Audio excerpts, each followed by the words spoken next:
Welcome, deliberate creator, to a series where I bring to you the timeless wisdom of Neville Goddard, particularly those lectures of our beloved mystic that I find to be the most fascinating and critical to learning how to shift realities, how to move states of being and enter into our desired reality. This lecture is called Justified States, presented by Neville in 1972, where he describes what modern conscious creators would call quantum jumping. He talks about rewriting the past to change the future. And he gives an example of jumping into the future to change his present reality as he desired it to be. He was truly ahead of his time.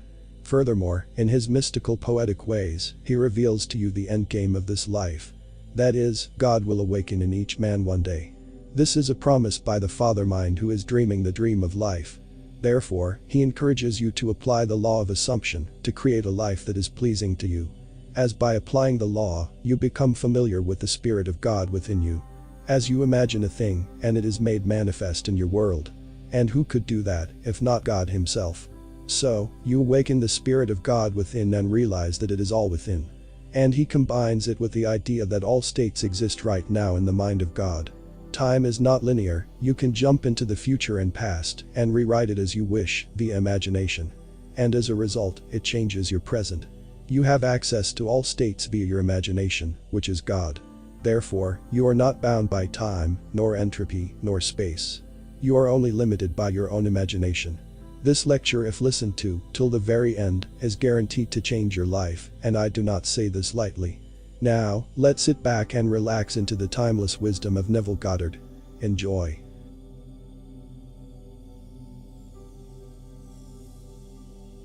Tonight, we will take both the law and the promise. Just a little while on the promise, that you may not be concerned. For I do know that so many people tell us that we must do this, that, and the other, or else, but you forget it. God planned everything as it has come out, and as it will be consummated. It is your Father's good pleasure to give you the kingdom. You do not earn it. It's not your due. It's not a reward. It's simply a gift, unmerited. And therefore, you cannot lose it. This gift is irrevocable.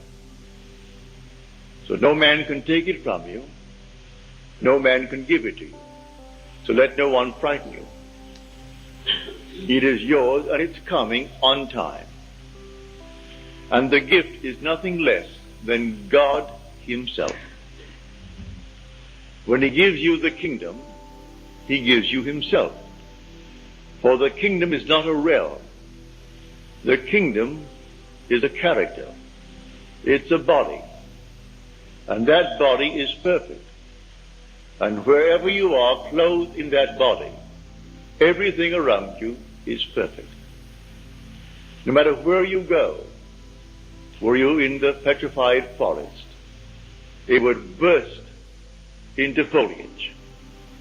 Were you in the desert, it would simply blossom like the rose. Were you in the midst of all broken members of society, they would all be in harmony. If you came into a world where there were blind, lame, halt, withered, instantly as you glide by, eyes that were missing would come out of the nowhere and fill the empty sockets. Arms that are missing, feet missing, everything will be made perfect because you are present. That is God's gift, which is the gift of himself, which is his body. One day you'll be clothed with that body.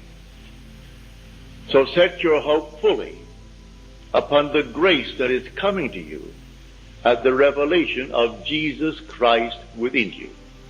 That is the unfolding within you of God and his Son. And this is the hope that makes it wisdom to endure the burden of this long, dark night of time. For as Paul said, I consider the sufferings of this present time not worth comparing with the glory that is to be revealed in us. We are told we are justified by His grace. Well, justification in Scripture is divine acquittal. You're completely acquitted. No matter what you have ever done, you are acquitted. So when we are told, those whom He foreknew, He also predestined to be conformed to the image of His Son. And those whom He predestined, He also called. And those whom He called, He also justified. And those whom He justified, He also glorified. So justification is simply divine acquittal. And glorification is the gift of God Himself to you.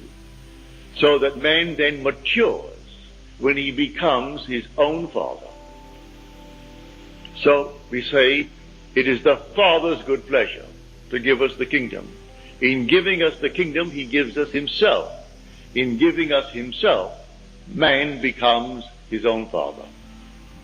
So let no one worry you, let no one in any way suggest that you've got to do something to earn it. You cannot earn the kingdom.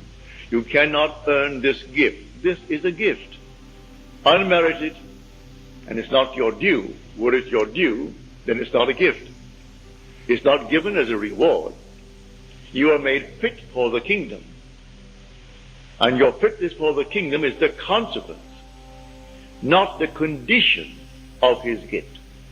The minute He gives you Himself, you are fitted for the kingdom, and you wear the body of God. And everything in your presence, while you wear it, is made perfect. But, having given us the promise comes first in Scripture. Then we are told He gave us the law. The law to cushion us, while we as pilgrims walk through the furnaces. And so we have a law. Man is not aware of the law. Even the wisest of men, they're not aware of it. I'll go back now to 1949. I was in Milwaukee. I gave a series of lectures on the Bible. And this couple, he was the physicist, the head physicist of Alice Chalmers. They're a huge, big manufacturing firm making these turbines, sometimes bigger than this interior. And he was the head of the chemical department, where they would send waters from all over the world who bought the turbine. And he would analyze the water to discover the problem that they faced, because the water, as it came through the stream, gathered the chemicals, and then the chemicals deposited itself within the turbine. And so they would send him samples of the water. And then he would analyze the water and then send them the solution to their problem. Well, being a trained chemist and the head of the department, he didn't take issue with me, but he said, Neville, I can't quite go along with you, because as a chemist, it's in conflict with my training.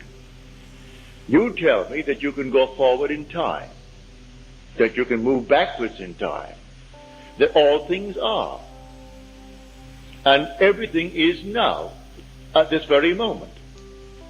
And yet you're telling me you can make things change, and it's in conflict with my training. We have a law known, said he, and we call it entropy. And entropy means that the past is fixed and unalterable. You cannot change it. If that could be changed, it throws everything out of kilter in my lab. I must know the past is unalterable, like braiding a lady's hair. And the braided part, that's fixed. The rest is future, not yet braided. We are waiting to see how it will develop from the braided part, because that is completely fixed and unalterable. And you tell me it is not, that the whole vast world exists now, past, present, and future, and that you can go into these sections of time in a world that is finished. But I can't go along with that. That's perfectly all right. I'm not a chemist. I'm not a scientist, so I cannot argue the point with you. I only know my visions. And I teach vision as I have actually experienced it. And I can go into these spots. I have gone into these places, and the past has not passed away. And it's fixed, as you say, but I'm quite sure one could go back and revise that past and change it. And I can go forward into the future that I do know and set it up to walk across a bridge of incident. When I come to that point in time where I have entered, it takes on the color and the tone and the reality that I assumed it to be when I entered that state. Can't be done. But he was a very honest man, as most of these fellows are. They're trained to be honest. How else could they achieve what they do achieve in science unless they're perfectly honest with themselves? Well, in the month of November, I received a letter from him. And he sent me the Science newsletter dated October the 15th. And it was all about the positron. And the one who wrote it was Professor Richard Feynman. He was then professor of physics at Cornell University. 20 years later, only last year, they granted him the Nobel Prize in Physics for that paper. It took them 20 years to recognize what he said as theory back in 1949. And if I can quote it, this is it. The positron is a wrong-way electron. It's wrong way in every sense of the word. It moves backwards in time. It moves from where it hasn't been and speeds to where it was an instant ago. Arriving there, it is bumped so hard, its time sense is reversed and it moves back to where it hasn't been. Now that is not Neville speaking, that is Professor Feynman. For that he got the Nobel Prize last year. He said it's not only backwards in that sense, but even its charge is backwards. It's a positron, it's positive and not negative. And yet it is an electron. When they first observed it, or rather had it as theory, they did not want to admit it, but yet it fitted in with Einstein's theory, mathematically. So they had to in some way accept it, but no one had ever photographed it. Then came someone who photographed it in their studies of the cosmic rays. And here it was the actual positron. It seemed as though two were developed at a certain point. And it wasn't, said he, that one coming back, which was the positron, should, if it is bumped, it should be deflected and continue on its course, but deflected course. On the other hand, if it's bumped so hard, it's not deflected, it's reversed and moves forward in a normal manner to where it hasn't been. Well, I told him that I would sit at home and I would go into a section of time, even this year, for instance. This is now only April. I put myself in Christmas. I would feel the stores are all dressed for Christmas. I could hear the musical Christmas, all the carols.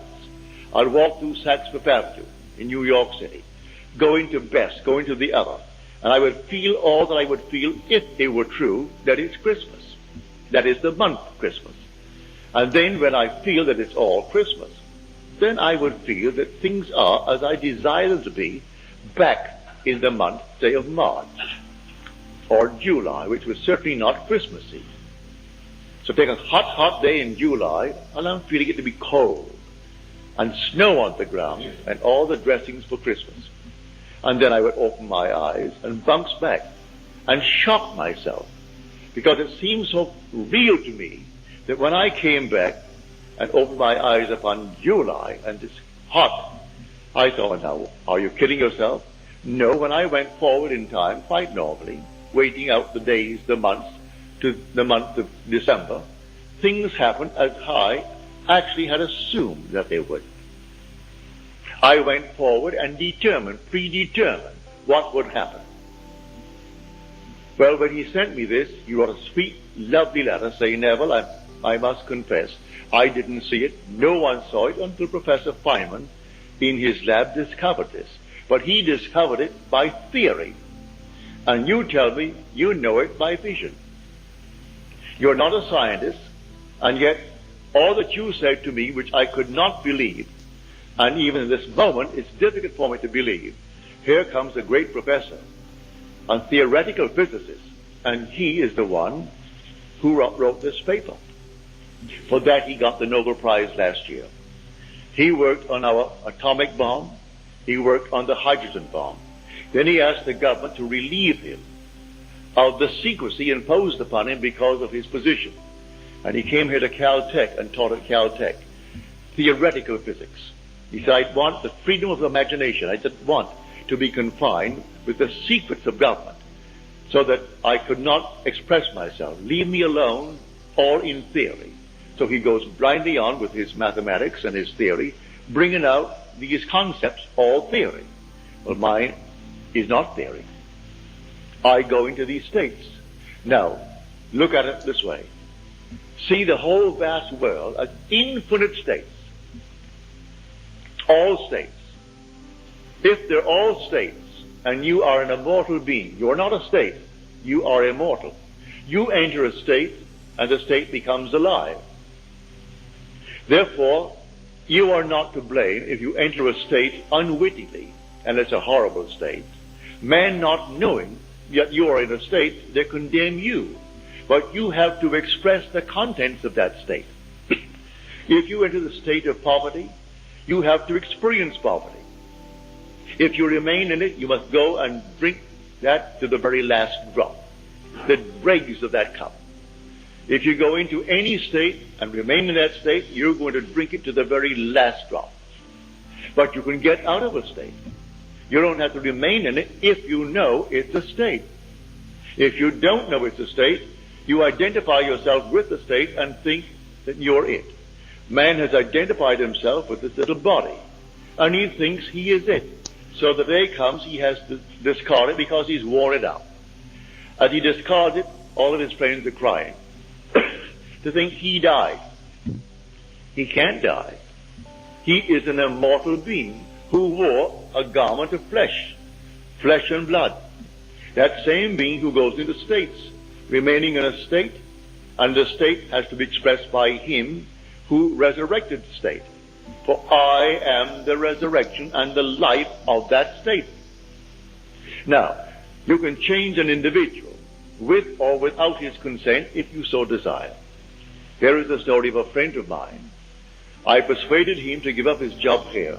I knew he was a single man, and he would like to do what I am doing. So I said, San Francisco is wide open. I only go there once a year for 4 weeks at a time. Now I have reduced it to 2 weeks at a time. But I used to go, in the early years, 4 weeks. I said, they need someone badly who knows this law. You can't teach the promise because you do not know it. You can tell it, but from hearsay, because you have not experienced the promise. But you do know the law. And you are presentable, you are a gentleman, you go up there, I will not give you any money. But I will give you my mailing list of 500. It's a live list. And you send out my list. When I go, I will tell them that I allowed you to have my list. And I will get behind you in that manner, but not in any other way. You've got to go on faith. Well, he quit his job here. He had seniority of 8 years in the place that he worked. He goes up to San Francisco, and he made arrangements to open. He had a little dog, lovely little dog, and he was walking this dog one afternoon before he opened. And a man came over and greeted him and said, what a nice little dog you have. And then after the usual greetings, he said, can you help me out? I haven't eaten today. I'm out of work. And my friend said, no, I have no money, but I will do what I can, but I can't give you any money. The man couldn't quite understand that. You can't give me money. What else could you do? My friend did not move one step after he said no to the request. The man went on. He remained there until he imagined that man in his presence gainfully employed. happy in the job, and standing on his own feet. That was taken the story in the book of Acts, when a man came to John and Peter, and he could not stand on his own feet, and he was begging at the temple door. And Peter said, "Gold and silver have I not for thee, but such as I have give I unto you. Rise and walk." And he rose and walked. It doesn't mean a cripple jumped up and walked. That's an entire different structure that I do know is possible when you wear the garment of God. You couldn't come into the presence of anyone as a cripple. The minute you came by, he ceases to be a cripple. If he has no feet, feet come and fill the sockets. If he's blind, they come in and fill the sockets. And he is not blind. And you do nothing to do it. No compassion. You simply are so perfect that nothing imperfect can remain in your presence. But in this case, on this level, no one is actually going to jump up from the crippled state and start walking. But he takes a man who is crippled, who is standing on other people's feet by begging from them. Well, a month later, he was walking his dog and he saw this man and he crossed the street. The man crossed the street and came over to him. He said, "I don't suppose you remember me." He said, "Oh, yes, I do. I remember you just about a month ago that you asked me for money."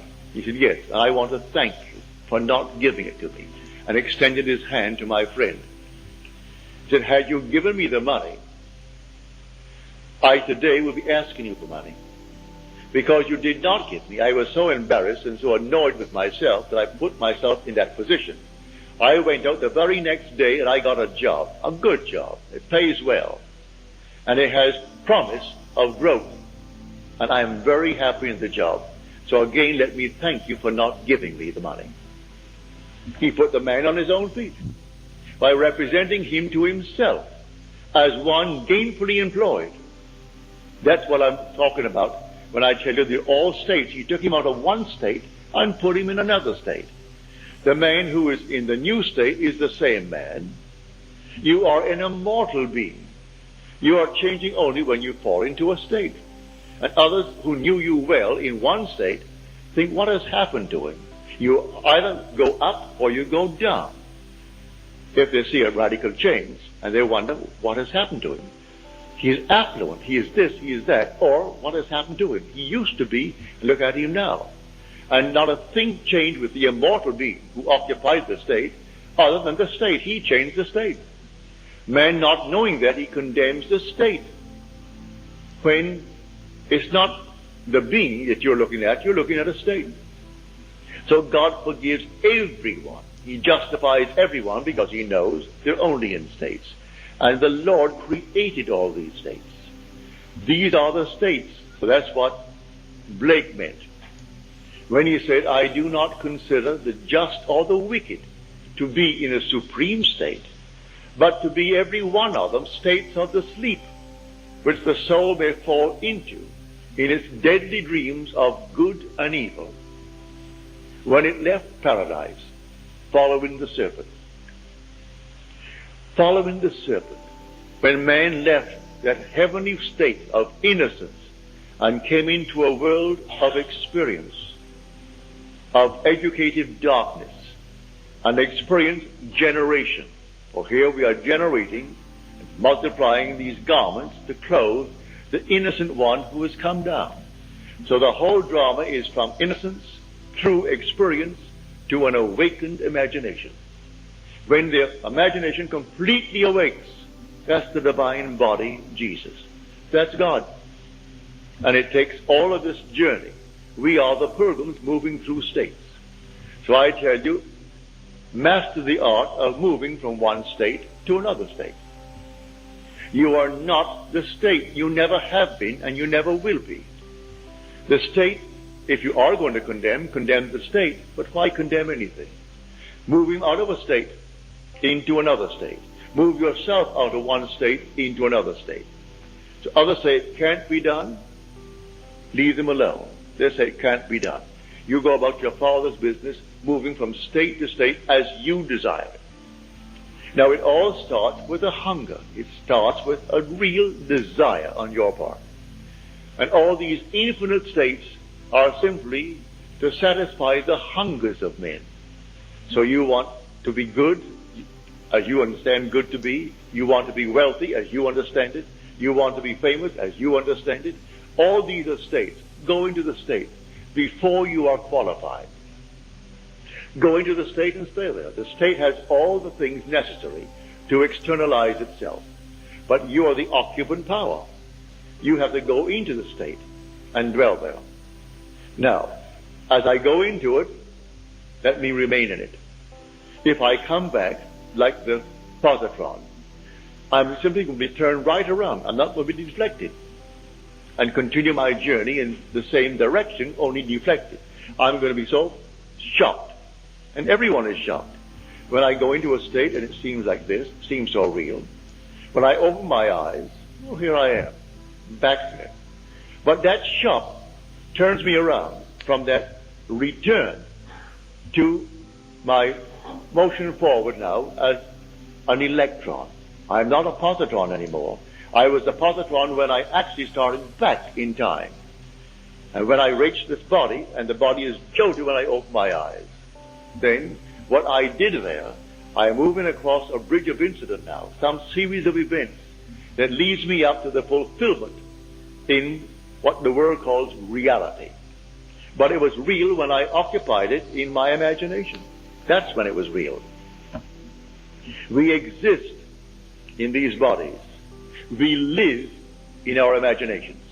For our imaginations, these are the only realities. Imagination is God. There is the divine body, Jesus. I used to sit and simply try it in my living room. I couldn't see the chair where I sat in the living room from the telephone in the hallway. I would sit at the telephone in my imagination while my body was in the living room. And then I would assume I'm at the telephone. Physically, I couldn't see that body. And then suddenly I would feel myself back on the chair. And what a shock. And then from the chair, I would put myself back at the telephone. I would stand on the outside of the house and see it like this building. See it from the street, rather than from here. And assume while I'm standing here that I am looking at the building from the outside. And suddenly you are on the outside. And you're looking at it from the outside. Do it with your own home. Do it with anything in your room. And that gets you sort of in a state of moving. You become mobile, as it were. And it's easy then to occupy any state. And they're only states. So when someone thinks themselves so important, it's only a state, but all right, that state in itself is important to them. And anyone occupying that state must do exactly what they would do. If I were in the state of Hitler, I would do the same thing Hitler did. Because it's a state. And if I fall into it, knowingly or unknowingly, I've got to play that part. So he does not consider the just or the wicked to be in a supreme state, but to be every one of them states of the sleep, which the soul falls into when it leaves paradise, following the serpent. That serpent of generation. So here, you can be what you want to be, if you know that all these are only states. And in the end, you are justified. You are completely exonerated. You are acquitted, divinely acquitted. So let no one frighten you as to what you must do to earn the kingdom. You do not earn the kingdom. It's your Father's good pleasure to give it to you. And it's a gift that is not your due. It's not a reward for any good things you did. If you're in a state and you think that the good things you're doing, it's only the state. You moved into it, and I personally find it easier, living in my world, to be in good states. I find it easier to be kind than to be unkind. If I'm ever unkind, it hurts me more than anyone who received my dart, as it were. An unkind remark hurts me more than the one who received it from me. So I find it easier to be in that sort of a state. But eventually you will completely awake with a gift, and the gift is God himself. There's nothing but God in this world. But nothing but God. Someone called me up and asked me about devils. That she went down to this Christian Science practitioner who now feels she is now hungry with devils. Well, they teach devils how the devil does this, the devil does that, are just getting away from the first and great commandment, which is the great commandment, the Shema, the confession of faith in the Hebraic world. Hear, O God, the Lord our God, the Lord is one. The minute you get away from that, you have a devil. There's another God, another creator, another something. And you have 2, you're going to have 4, you're going to have 8, 16, 32, and so on. Always come back to that fundamental state. There is only God. And God is your own wonderful human imagination. When you say, I am, that's God. There is no other, and never will be another God. He is going to unfold himself within you and completely awaken. And when he awakens, you are God. And then you'll be clothed in that heavenly garment. And I'm telling you, it's a heavenly garment. I can't describe it other than to tell you, when you're in it, you're not standing on the earth. You're lifted off, as it were. And I can only describe it as air and fire. And when you glide by, and the sea of humanity, imperfect, you do not raise one little finger to change them. No compassion, because they cannot remain that way when you go by. And as you glide by, everyone is made perfect. Everyone, not one is left out. Doesn't matter what he did to lose his eyes, what he did to lose his arms, to lose his legs, to lose his tongue. It doesn't matter what he did. In your presence, he cannot remain imperfect. And everyone is made perfect. That is the kingdom. So it is your Father's good pleasure to give you the kingdom. So set your hope fully upon this gift. And then you can endure the temporary ills of the world. Because we are moving through all these things, and not every moment of time are we alert to these states, and we can fall into it by reading the newspaper, fall into it by hearing a news bulletin, fall into it by a little conversation with a friend. And there we slip innocently into a state. But the state isn't concerned. You animated it. You made it alive when you entered it. Because you are the only resurrecting power in the world. You are the resurrecting, living power of the world. And that power is your own wonderful human imagination. So everyone here, put your mind at peace and don't think for one moment by being good, as the world calls good, by attending certain services and doing certain things and observing certain things, that there's something on the outside watching you and marking up some little thing in your favor. No, you're simply waiting for that appointed moment when he unveils himself. So you'll set your hope fully upon the grace that is coming to you at the revelation of Jesus Christ within you, which is the Lord and his Son. That is Jesus Christ. The Lord and his Christ. And Christ is the Son of God. And no one can say Jesus is Lord except by the Holy Spirit. And the Holy Spirit is the remembrance. Well, he doesn't really bring about that remembrance until the Son appears. And when the Son appears, memory returns, and then you know who the Lord is, because you know who his Son is. And you wear this little garment until a few more years. You take it off, and then you are not in this world at all. You are in an entirely different world where everything is perfect because you are perfect. And when you want to make yourself seen by another, you make that choice. They do not come in search of you and see you. I'll give you one little story. She doesn't come here anymore. She may not be in the city. But she told me one night quite innocently. She said, I found myself out. I was very, very conscious. And I said to these people around me, do you know of Neville? And they said, yes. And then she said, who is he? And with that, he said, I was whirled as though I was some meteor flying through space, thrown out of the world, and woke scared to death. You do not see one who has already been born from above until he chooses to show himself. He must manifest himself to you. You do not go looking for him.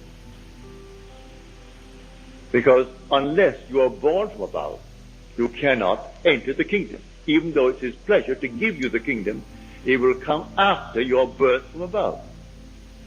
Prior to that birth, he can't give you the kingdom.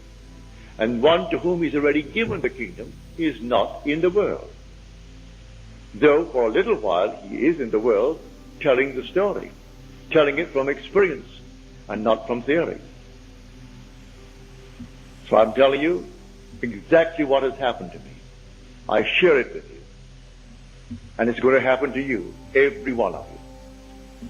So let no one in any way try to convince you that you must be a little better than you are if you would get the kingdom. The kingdom is your gift. And listen to the words in the 11th chapter of Romans. It is irrevocable. The gift and the call of God are irrevocable. You cannot revoke it, and no one can revoke it. And your inheritance is not only God. You're told in the 4th chapter of Romans, you inherit the world. The world is yours, and all within it. You don't inherit some little portion of the world. You inherit God, and God owns the world, and the world is your inheritance. So in the 16th Psalm, David is made to say, the portion of my inheritance is the Lord. That's his portion. He inherits the Lord. The Son inherits the Father. And so a man matures when he becomes his own father. This is the great mystery of Scripture. And you will inherit the Father, for it is his will, and no one can break his will. It's your Father's good pleasure to give you.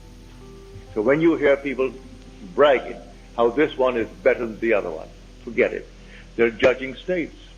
So that man is richer because he's a state that is richer than the other state that is poor. But the occupant of the rich state does not differ from the occupant of the poor state. And the occupant of the state tonight that is in jail does not differ from the judge who sentenced them. One is not better than the other in the eyes of God. In the eyes of God, all are acquitted. That's justification. We are justified by his grace, we are told.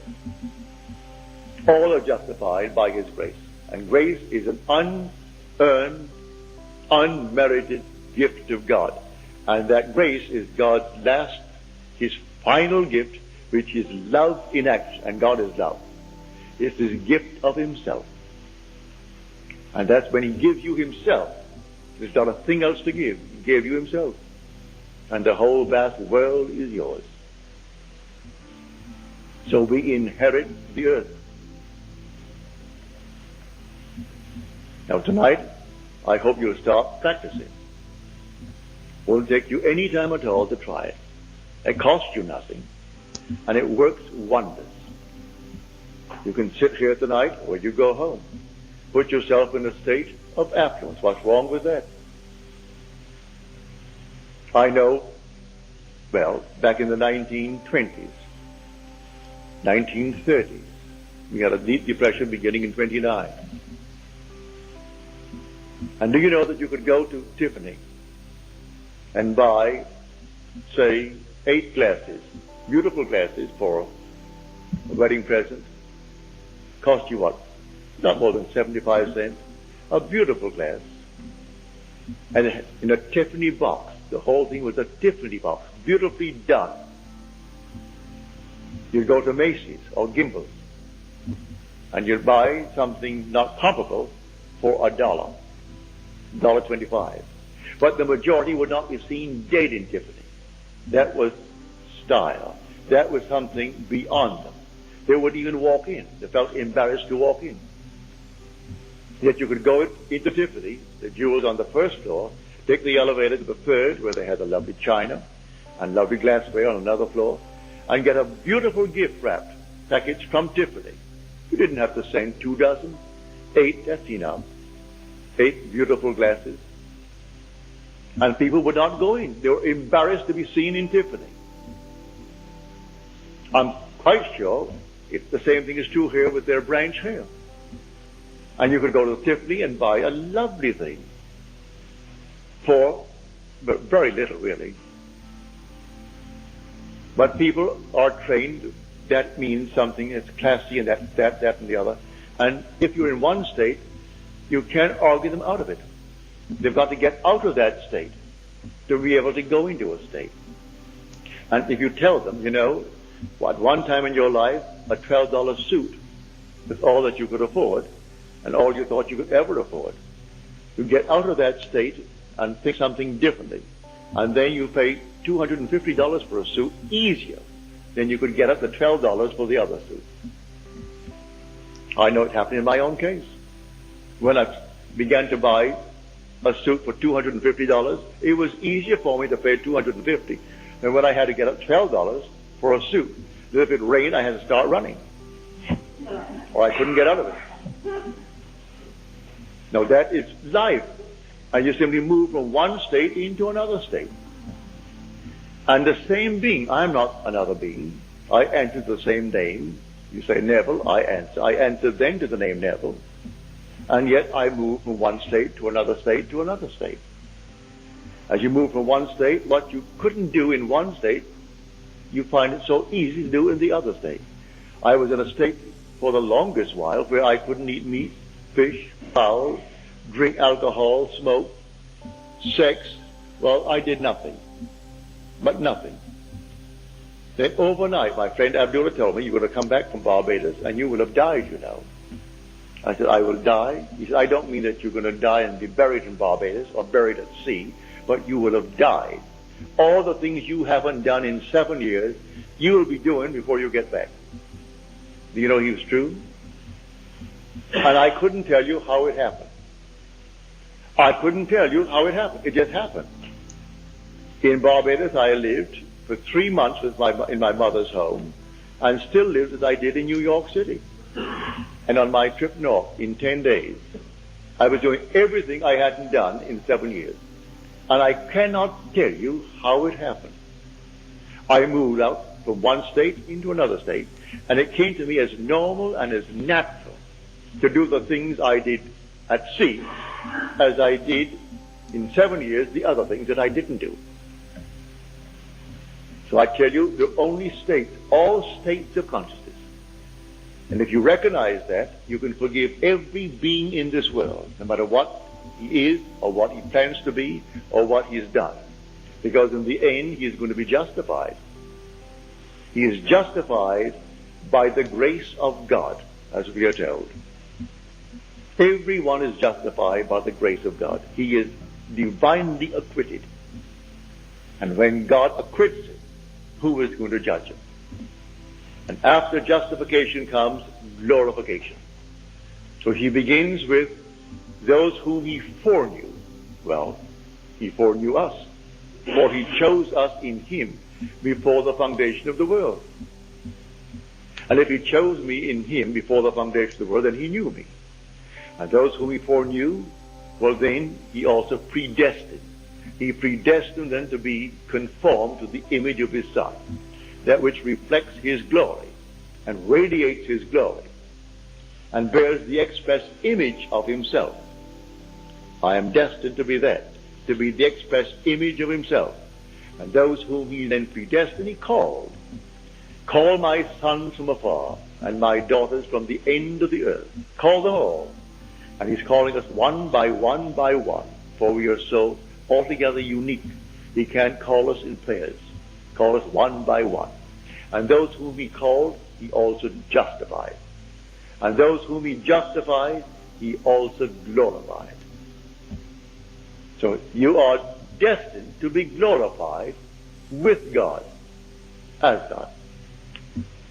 And it will not in any way be stopped by anyone. So let no one frighten you. From the pulpits of the world, every Sunday morning, they try to scare the people to death, set themselves up as the criterion of what people ought to be. In other words, look at me, they will say, and follow me. I saw in yesterday's paper this son of a very prominent evangelist across the country. He's in Barbados, he's in all the West Indies, he's all over Europe. Someone in Denmark wrote me 3 letters recently asking what I think of him. Well, I did not respond. I answered his first 2 letters, and then when he kept on trying to make this a conversation between us, and he mentioned this party, I did not answer. I never listened to the man. I've never read any of his works.